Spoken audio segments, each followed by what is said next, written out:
The average woman gains between 12 to 15 pounds between the ages of 40 and 55. In a 2019 study, 68% of women over 40 were classified as overweight or obese. Nearly 401 million perimenopausal women in our country will be predisposed to the risk of menopausal obesity by year 2026. These are my 5 steps for having a better body than 99% of women over the age of 40.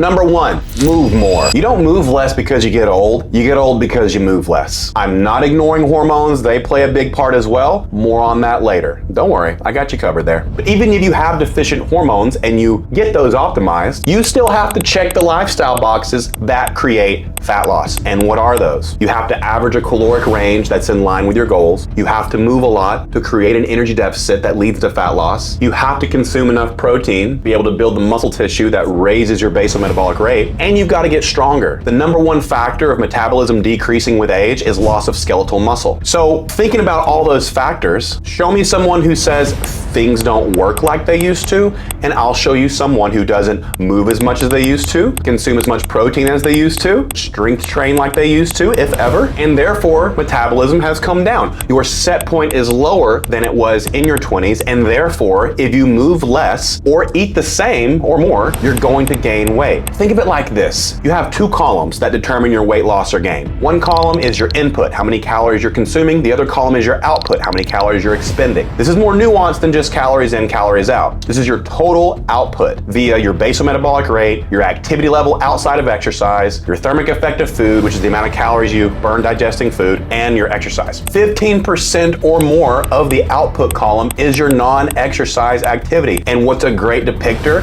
of how active you are or not? Your step count. Sis, you have got to make walking a value in your life if you want to produce more fat loss results. Easiest way to do this, download a step counter. I like the Steps app. Let it run on autopilot, get a weekly total, and then simply beat your total from week to week. I like the Steps app because it gives you a daily, weekly, and monthly total. So you can zoom out even further and just walk more than you did the month prior. If you consistently do that and just keep gradually raising the waterline for your step count, fat loss is going to get way easier for you because you are increasing your output column in proportion to your input column. I get asked all the time, how many steps should I take? And my counter to that is, how many steps are you currently taking? It all starts with awareness. If I tell you 10,000 steps and then you go track and you're only walking 2,000 per day, that's a huge gap. That can be discouraging. It's also unrealistic in comparison to where you're currently at and what you're currently doing. Transformation doesn't happen with dynamic overhaul and all of a sudden changing your life in a drastic way. It comes from small changes over time that compound. And so instead of just giving you some arbitrary 10,000 step goal, I'm gonna ask you how many steps you're currently taking. And let's just say that you're averaging 2,000 steps a day or 14,000 steps per week. Well, if you're walking 14,000 steps per week, the next milestone for you is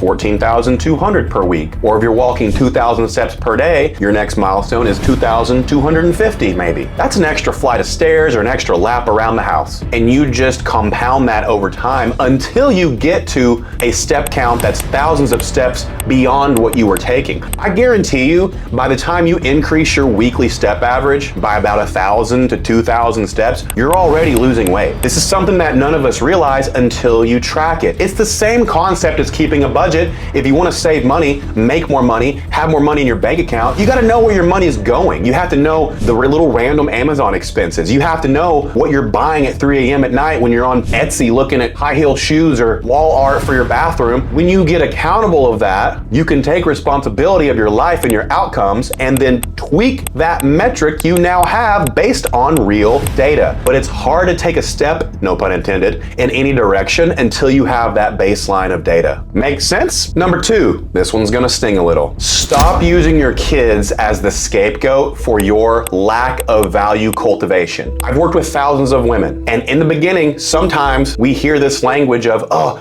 I would walk more, but my kids, Oh, I've got to get up early to make the kids breakfast. Oh, I stayed up late taking care of the kids and I couldn't get to the gym. Look, I'm a parent. I own 2 businesses. Hundreds of our clients are busy moms of special needs kids, 3 to 4 kids. They own businesses as well. They're super fucking busy. Let's be open to the possibility that this I'm too busy script has been running to keep you from taking action that changes your life. Maybe you're scared of success. Maybe you're scared of a more positive outcome because of the attention it might bring, or for the way that you might suddenly be in control. I have space and compassion for all of it. It's not about huge dynamic overhaul of your habits. It's where am I at now and what is slightly above that. I can't get to the gym. They don't have childcare. I can't leave the house. Great. Work out at home. Use your body weight. Put your leg behind you on a couch, do some split squats, lunge around the room. They're gonna see you doing this, and now what is gonna be their example of values that they embody? Think about it. What were your values shown to you by your parents? Probably not the most evolved example.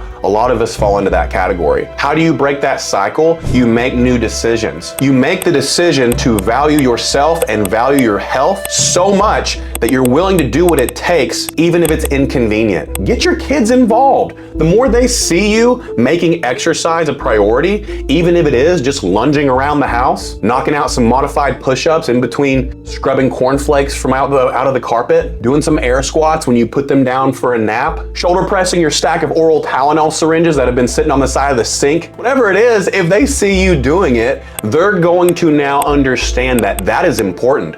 Mom values herself so much, she doesn't self-abandon constantly to meet the needs of everyone around her. There's a woman and her child stranded in the forest. They're deep in the forest. She doesn't know when they're gonna make it out, and all she has is half of a sandwich. The kid's hungry, she's hungry. Who gets the sandwich? The answer is you must eat the sandwich, because without you, neither of you make it out of the woods. This is the reality. So many mothers self-abandon to meet the needs of everyone around you. Meanwhile, you're not meeting everyone's needs as well as you could because you are suffering. Your needs are going unmet. Your health is deteriorating. It may seem counterintuitive to the people pleaser and self-abandoner, but when you honor yourself and take care of you first, you are better able to meet everyone around you. Boundaries are healthy for everyone, including your kids. They need to know and they need to see that mom cares about her, because if you continuously self-abandon, guess what they're gonna do as a parent? They're gonna learn that they must self-abandon as well, and their needs don't matter because it's what they watched you do. Hard pill to swallow. I am not saying this is easy. I'm a people pleaser myself, recovering people pleaser, and it takes small steps in this category as well. Maybe it's saying no to someone so that you can go on an extra walk. It's gonna take some radical new action in a different direction to make these new neurons fire to where you take care of yourself and therefore become more fulfilled, healthy, and headed in the right direction instead of constantly suffering and then blaming the kids that you love so much instead of taking some super simple small actions to start getting in shape. It can be done. It's simpler than you're making it. Start small.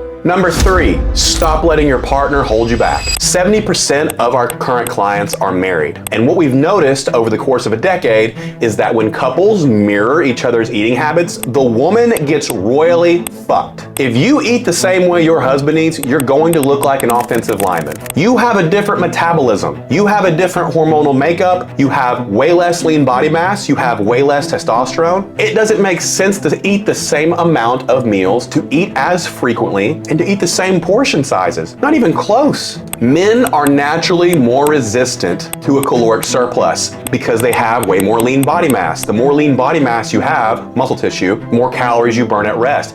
And this builds a calorie cushion. So if you do overindulge, or if you do eat ice cream, it won't show up on a man's body like it will a woman. For a numerical example, let's say the average male burns about 2,800 calories at rest. Their total output in that output column is 2,800. Well, that means they can eat 2,800 calories without any kind of ill repercussion. You, on the other hand, probably burn close to 1,800 to 2,000 calories. I'm just throwing arbitrary numbers out there for example's sake. But if you both eat 2,800 calories, he's at maintenance, so no weight loss or gain. you're in a massive 800-ish caloric surplus.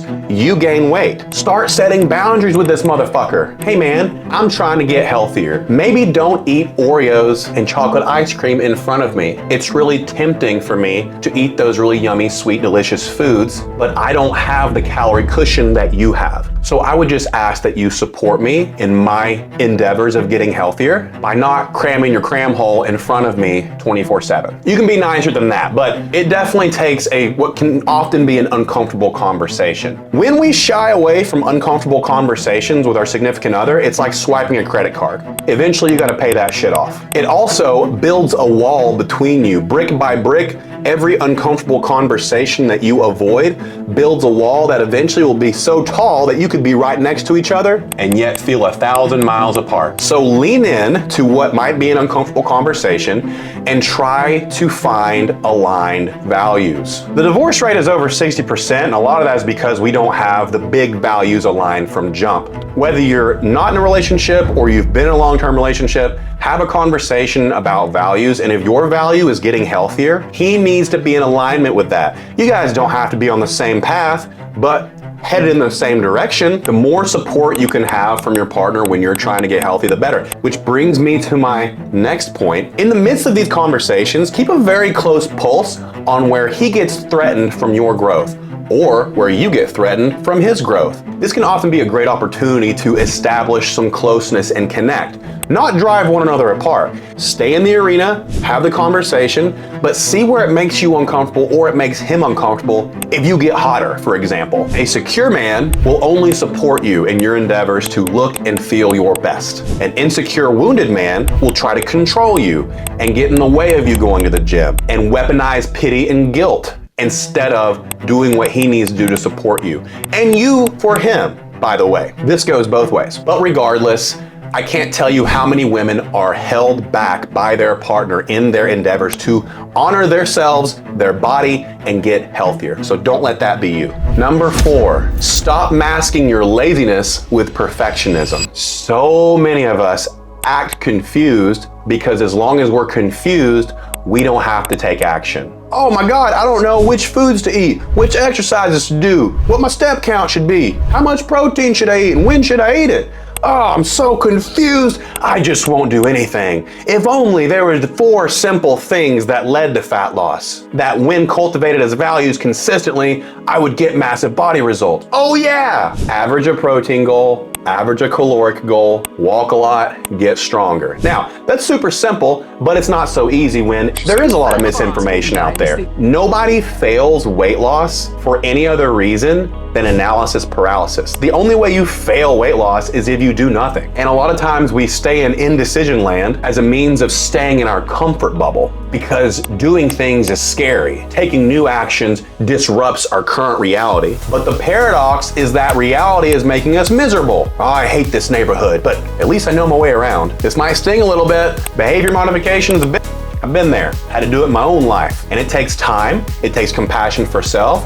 At the same time, the responsibility to be an active participant in your transformation. So how do we do that? We keep it abundantly simple. And all this is evidence-based, by the way. My 4 pillars are not some super magic formula. It's not keto, it's not fasting, it's not raspberry ketone supplements, it's not the Galveston diet, it's not the blood type diet. It's just simply leveraging the way that you expend calories every day naturally and building each category to where fat loss becomes effortless because it's just what you do, it's just what you live. It's values you've cultivated. So when we think about protein, super simple. You can either take your goal weight in pounds, multiply that by 0.7, or just aim for 100 plus grams. I guarantee you're not gonna hit 100 plus grams right out the gate. Why? Protein is very filling. It's hard to eat a lot of it when you first start out. That's okay. In time, you'll be able to eat more and more as your body adapts. In the same way we need a baseline for your step count, we also need a baseline for how much protein you are currently consuming. So let's just say that you track your protein for a week and you average about 30 grams a day, you're not a failure. You're actually already succeeding because now you have knowledge you can act on. You can take meaningful action on this data you just accrued. Go for 35 grams a day this next week. The next week, go for 40. The next week, go for 45. And so on until you build to a point where you're not even thinking about eating more protein because it's just something you inherently do. By the time you have increased your daily protein intake by about 20 to 40 grams more than what it was prior to doing this, you've already lost 10 pounds. Because by eating more protein, you're gonna be more satiated throughout the day, which leads to a vastly decreased likelihood of overeating. So it's an indirect way of controlling calories without tracking calories. When it comes to your caloric intake, you can take your goal weight, multiply that by 12. If you're on the shorter side, like under 5'2", current weight times 10 tends to be a better option for you. But that being said, the next question I always get is, what about carbs and fat? Fuck carbs and fat. When it comes to fat loss results, despite what you may have heard, carbs and fats have no direct impact on your fat loss results. It comes down to total calories and protein. With any study with carbs and fats, high carb, low fat, low carb, the results are identical as long as calories and protein are equated. Look for that phrase in any study, calories and protein equated. So many people misrepresent data from nutrition studies. Arm yourself and know how important it is to see the phrase calories and protein equated between control groups. Enough science. Next is a step count. We already went over that. Establish a baseline for your steps, gradually increase over time. The best step count is the one that's slightly above where you're at. You combine that with the protein goal and the calorie goal, and then add this last layer of strength training on top, and you repeat those 4 pillars and make those values over the course of 6 months to a year, your body will be something you don't even recognize in that time frame. Most people only do stuff for a month or two and then fall off the wagon because it's too extreme. This relieves all of that because it's not extreme. It's something you can repeat over and over and over. Meal plans don't work because they don't reflect real life. What do you do when you don't have this meal plan in front of you? You go to a work dinner, you travel, and all of a sudden you can't eat from this arbitrary menu of foods. What do? The answer is you probably binge, or you freak out and binge later, or you fast the next day to erase whatever foods you ate off the meal plan, and that's no way to live, and we're trying to create a way to live. So stop using this perfectionist excuse to not take action when the actions that you need to take are abundantly simple. Less think, more do. Number 5, your hormones. It is no secret that your hormones start to change in your mid to late 30s as you approach perimenopause. I have worked with hundreds of women over the years, and many of you are crushing those lifestyle boxes that I already laid out. And despite that, are seeing very little progress, if any. And then we have to take a look at hormones. Going into perimenopause, you start to lose some shit. Progesterone. Sometimes your thyroid hormone decreases. Eventually you go into menopause and you lose estradiol. DHEA starts to decrease. Basically, Mother Nature robs you of the hormones that have given you vitality for 40 plus years. In menopause, losing estradiol makes you more predisposed to storing fat in the fat receptors in your abdomen. Hence the menopause belly. Women with insulin resistance and PCOS. Those two are interlinked, by the way. Hypothyroidism. You're also at increased likelihood of maintaining visceral fat storage. The only way to reverse these things is to have optimal hormones. And most of the time, when you go to the doctor, they completely invalidate your symptoms, your feelings, and what you're going through, and reference your normal reference ranges on lab work as the reason for invalidating you, as if you're making all this shit up. As a man, I go to the doctor and I say, hey doc, I'm not feeling good. I'm having trouble in the bedroom. My muscles are small. I'm not motivated. And he'll say, here's some testosterone. Have a nice day. Meanwhile, women say the same thing: vaginal dryness, vaginal atrophy, incontinence, night sweats, insulin resistance, fluctuating body temperature, decreased muscle tissue, fatigue, sleeplessness, joint pain. And then if they even suggest lab work, because a lot of times they'll just suggest an SSRI or antidepressant, I'm depressed because my hormones are f***ed up. If they even get lab work, that's probably not the right lab work. They don't even run a full thyroid panel. Most GPs and OBGYNs are not educated in hormones. Even some endocrinologists f*** this up. You gotta see somebody who understands Symptoms matter more than numbers. Wouldn't it be great if you felt like your lab work said you're supposed to feel? Unfortunately, that's not the case because those reference ranges are based on a sickly elderly populace. They're not reflective of vitality and feeling optimal. So Slay Hormone Solutions is the company that I launched to address all of this. But if you're not in a state that Slay Hormone Solutions is currently operating in, here's what you need to do. Find a hormone replacement therapy clinic in your area. You can just use Google Maps. Call them and ask them how they treat hormones. Make sure they use bioidentical hormones, not synthetic. Synthetic has all the risks. Bioidentical has all the benefits and very little, if any, risks. Look at the reviews, ask them if they value symptoms over numbers, and ask them how they optimize. Make sure they run full thyroid panels, free T3 included. Make sure they check DHEAS. Make sure their hormones are micronized, compounded to suit your personal needs. All of this we do at Slay Hormone Solutions, and it's not common knowledge. That's why I'm giving it to you. Are there natural ways to optimize your hormones? Gotta check those lifestyle boxes. That's your best bet. But when it comes to hypothyroidism, PCOS, insulin resistance, perimenopause, menopause, and postmenopause, if you don't make it, you gotta take it. There's no way to just manifest these hormones out of eating certain foods or living a certain way if you have any of these conditions or if you're just deficient on certain hormones. And it is okay to optimize these hormones if you need. Best case scenario is you do both. You check these lifestyle boxes I've laid out for you in steps 1 through 4, and then the hormones are the icing on the cake that allow you to feel like checking boxes 1 through 4, which is usually the problem. It's not that you don't want to check those boxes, is you don't fucking feel like checking those boxes because your hormones are wrecking you. And so that's why I got educated in hormones. That's why I want to help you with hormones, and I'll never just completely ignore hormones. It's a combination of high love, high authority, right? We'll address hormones, and I definitely will never invalidate the symptoms and feelings you have from deficient hormones.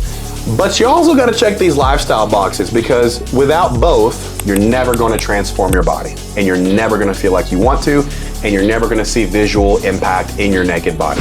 If you don't want to be a part of a statistic, follow these 5 steps to have a better body than 99% of women over the age of 40. I hope you got a ton of value from this. I'm direct, I'm compassionate, I want you to win. If you follow these 5 steps, you will get the body results you want, no matter what your age is. And if you want to learn about the 3 biggest weight loss myths that women struggle with, click the video. I'll see you there.